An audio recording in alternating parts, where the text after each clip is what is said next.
Okay, let's get started.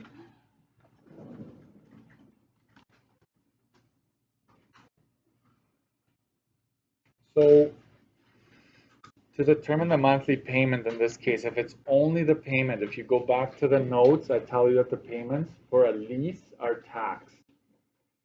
And what I also noticed from some of your study sheets is you have to be careful you're not mixing up. So great, they look great. I'm just saying don't mix up financing and leasing, right? Because there are payments in both of them.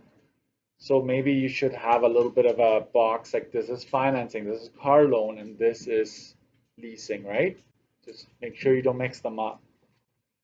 So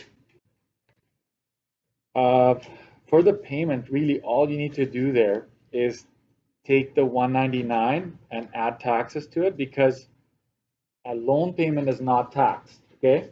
Only a lease payment is taxed. If you were to add taxes to a loan payment, you would double tax. Would that make sense? Because you already got taxed when you bought that car. You're making payments and then taxing you again, that would be double taxing, right? So you don't want that. So 199 times 1.12, so that is 222 and 88 cents. So that's your monthly payment including taxes. I know I didn't do an example like this where it's just the payment, but here it is, right? B,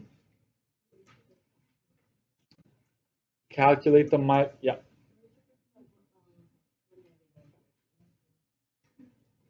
It says the payment is 199 per month.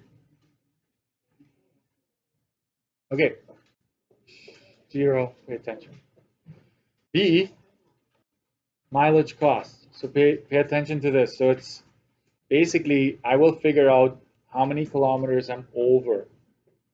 Doing just simple, if you just do simple mental math, like let's say you round this to 20,000 kilometers over 3 years, that would be 60 already, right? So you're over for sure. So I'm going to go 64,000 minus 3 times 18,000. I know you might have done it backwards. Don't worry about it. It doesn't matter if you subtract one or the other. But this is 64,000 kilometers, and you're allowed 18,000 every year. So 3 times 18, that's 54,000. So you're over by 10,000 kilometers. Okay, that would be one mark right there, just figuring out what you went over by. Now the cost. Cost, it says after tax. So we need to take the 10,000 kilometers, multiply it by the rate per kilometer, which is 12 cents. Let's figure out what that is first of all. That is 1,200 bucks. We're going to add taxes to this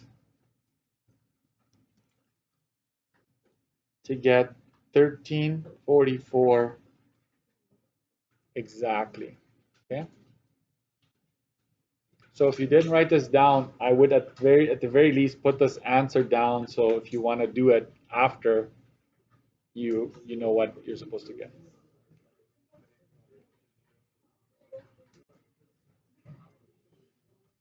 Okay.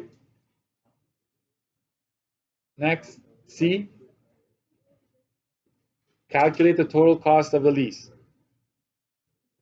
Did I call it TL? I think I called it TL for you. Total cost of lease. You take the down payment. You add, this would be the payment times 1.12 to add the taxes. This is essentially what A was, right? Multiply that by 36 months. And then we add what? The mileage, which we already calculated, right? We add that here. This is the total payments. And this is your down. Okay. So now we have, let's figure out what that bracket gives us. That's 12,023.68. This is 2,500. 1344. That's 11,867.68.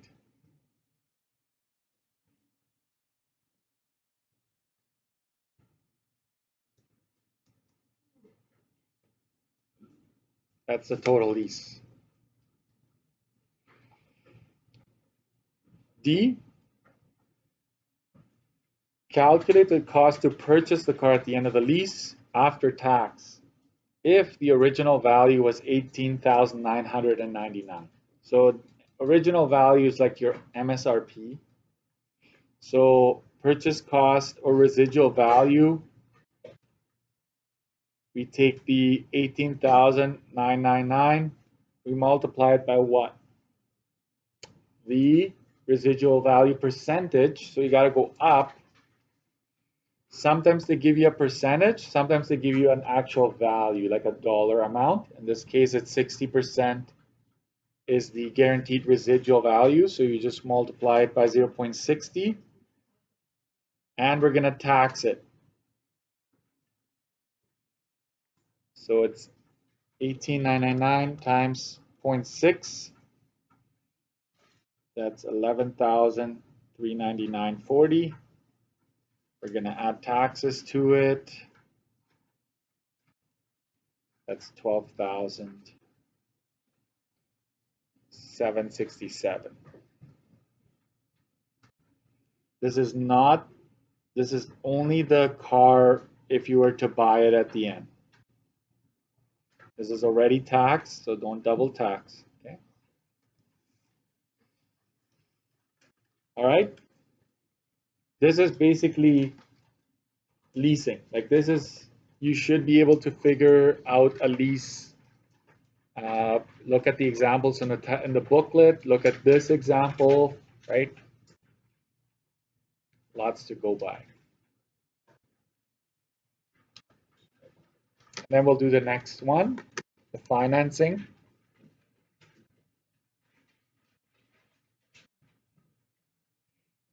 How about can you tell me what are two advantages of leasing versus financing? Two good things about leasing. Anybody remember, Quentin? It's safer because it's a newer car for sure. Leasing is for sure newer. So it'd have to be a bit more specific. So how about if we go leasing and financing, we say lower monthly payments. Do you remember that? That is a for sure, that gives you a mark right there. What else? Financing versus leasing. Lower monthly payments. You always drive a new car, right? You remember that one? You always drive a new car. What are two disadvantages of leasing? Yuri. Perpetual payment, yeah.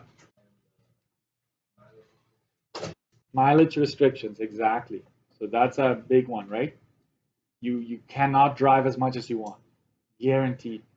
Yeah. If they do give you unlimited, you'll pay for it. Like the payment will be higher. I've never seen unlimited, right? There you go. Thank you guys. Let's do the next one.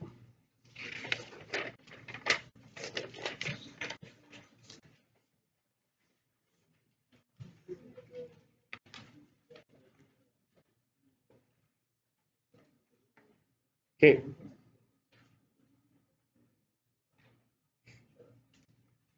Follow along. If I take the time, all I'm asking is for you to follow along, okay? We have a car being purchased. It's a Wrangler, not a Ranger. A Ranger. I've never heard of that one. Jeep Wrangler. That's the price after tax, so don't worry about adding taxes. She saved up $67.50 for a down payment. The rest she will need to finance over 5 years at 5.75. She looked at her chart Mr. D gave her and saw that the table rate was this. So you don't even have to go out and look for that table on page 18. Determine the monthly payment. That one, that's where you use this one, right? This is payment. You take the purchase price minus the down payment, which is essentially the loan. This is easy to do, right? Without a calculator even.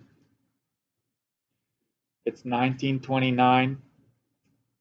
And so I'm just going to quickly, if you do this, don't do this all in one shot. I would strongly discourage. I'd say do this first and then type in that, multiply it by 1929 divided by 1,000. So you get 578.70. I hope that most, if not all of you, got that one right. Then it's determine the total amount paid to the bank over the 5 years. So that is total paid to the bank, right? Did I do that? I'm not sure. So you go payment times years. In this case, it's 5 years times 12. So that's essentially 5 times 12, which is 60, right? So just keep that answer, multiply it by 60, and it's 34,722.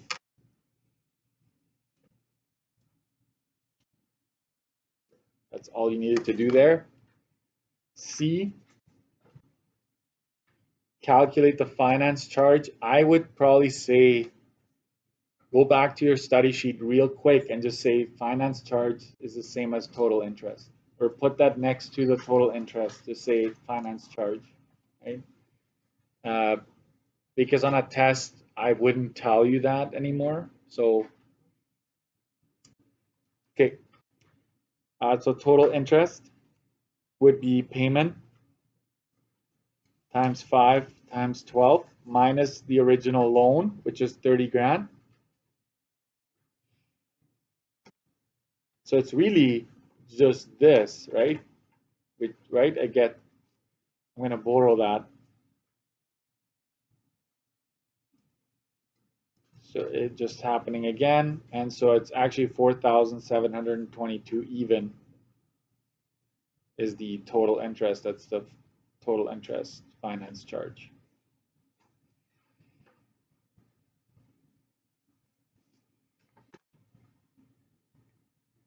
And I will add one because you're keeping this. This is the one that some of us were struggling with. And I get it. It's like, what? You're talking about interest, total interest, and then small interest? Like what's happening here, right? And hopefully after today, you'll have a better understanding of that. So can you please add a D here? And we'll do the bar thing where this bar represents the first payment. So the whole thing is your payment. You should have enough room to do this. And we're going to have lowercase I, which is the small interest, and the principal portion of your payment. Because your payment always has both. You don't see it, you just make the payment. But in the background, you need to understand what's happening. My payment is $578.70. So if I ask you to fill that in, you should be able to say, yeah, this whole thing is my payment. How do I get lowercase I again? You take your loan times the interest rate, and that has to be as a decimal, right? Divide that by 12.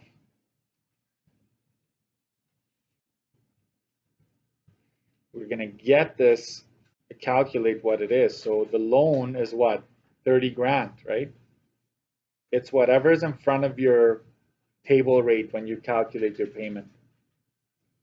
My interest rate is 5.75%, which if I divide by 100, gets you that. Some folks don't divide by 100, you get a huge number. Can't have that, right?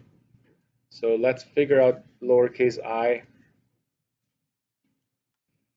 30,000 times 0.0525 divided by 12, that's 131.25. This goes into this section here.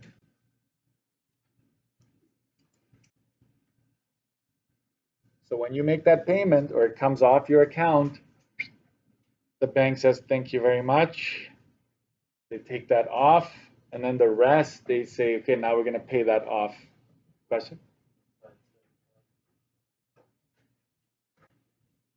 Oh, is it on my calculator? Oh, Remo's paying attention. Sorry, guys. Apparently, I typed it in wrong. It's 143. Sorry, guys. Happens. Thank you, Remo. I was too excited talking about interest. All right. Which is nothing really exciting. Right? There it is. Thank you, Remo. So they come along and say thank you very much, and then the rest goes towards paying off your loan. So this here, the principal portion, is found by taking your payment and subtracting that interest you just calculated. So it's 578.70 minus 143.75.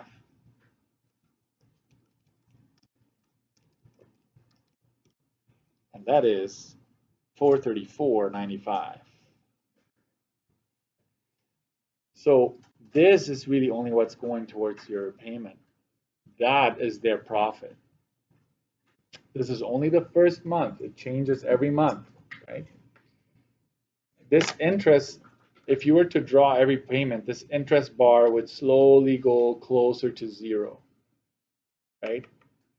And so as you're paying it off, you owe less and less, okay? So this is important for me to teach you how this works, okay? All right, so now can you please, we've just done this, we'll continue this train of thought here. I'm going to ask you to go to your booklets, and we're going to go back in time a little bit. Page 24.